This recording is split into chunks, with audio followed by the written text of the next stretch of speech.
Actually, 4 years ago, Channel 4, the BBC, it published the video, a report on Darfur. And in that video, there is a teacher.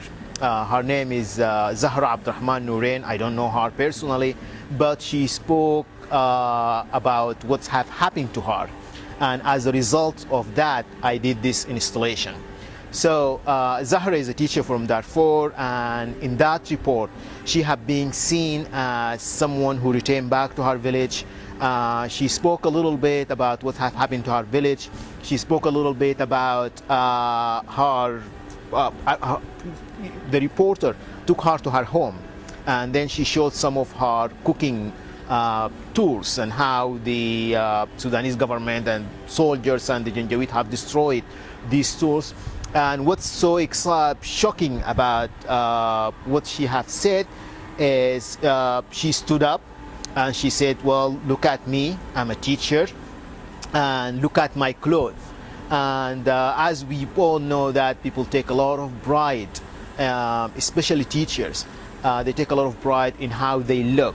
And that's really disturbed me and make me very upset, and decided to do this installation. So the installation consists of clothes, regular clothes that people might wear anywhere, especially they might wear in Darfur. And I reform them in the way that they can have some gesture and some features for what it might happen in a place like Darfur. If we look a little close to the details, there is a lot of details on this cloth. They have been destroyed in a way that someone might wear those if he get to be attacked. These clothes will be destroyed in such way. Also, they have some pictures of some Sudanese ruler or some Sudanese leaders, like, you know, prime minister, like they have Umar al-Bashir, they have Sadiq al-Mahdi, they have the minister of defense, and so forth. At the same time, there is some pictures for people who lost their life or who victim of Darfur.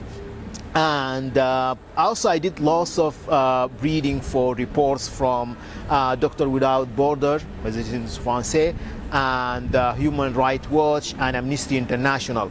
And if we look at the floor, there is some of these testimonies by Amnesty International and Doctor Without Border. And these are real testimony for real people who went through the experience of being physically attacked. And in the other side, there is some clothes for children, and also there is lots of children who is in such a situation now in Darfur. So for me, it's very much the installation supposed to tell a story, supposed to speak to people, supposed to tell a story of those who do not have a voice. So this installation will go there and give them a voice. And the idea of the laundry, because in the Sudanese culture, we have been discussing for a long period of time over SSA, that they represent themselves as they are really gentle and nice and sweet and generous and all of that. But when the challenge comes to examine what's been going on in Darfur, people will fail to answer the question of how can we have all these wonderful values, and there is 2 million people as we're talking now. They are in refugees camp in Darfur, and there is more than 500,000 people lost their life. And this is not the south, this is in Darfur, and it's ongoing basic. And this is what has been happening. Also, the idea of hiding things, and the ideas of taboos, and the ideas of we should keep this in the house. This installation very much speak of that, because we speak about because there is the concept of the laundry and the outside and the exposing and the dirty laundry, as these are, you know, clothes that they, you know, distorted in a way that it can be dirty laundry.